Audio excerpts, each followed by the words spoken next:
Hello అండి, చూడండి కుతకుతలాడుతుంది వంకాయ కర్రీ.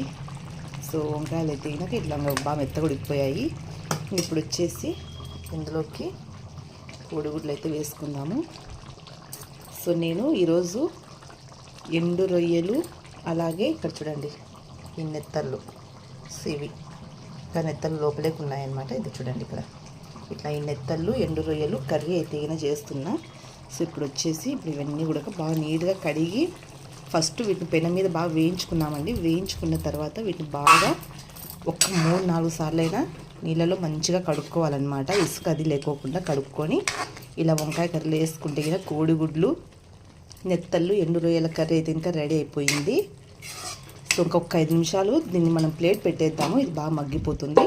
లోపు ఇక్కడ జొన్న సంగటి అండి, దీంట్లోకి సూపర్ కాంబినేషన్ అనమాట. ఎంతమందికి ఇష్టం జొన్న సంగటి, రాగి సంగటి, నెత్తల కాంబినేషన్ అనేది కామెంట్ చేయండి.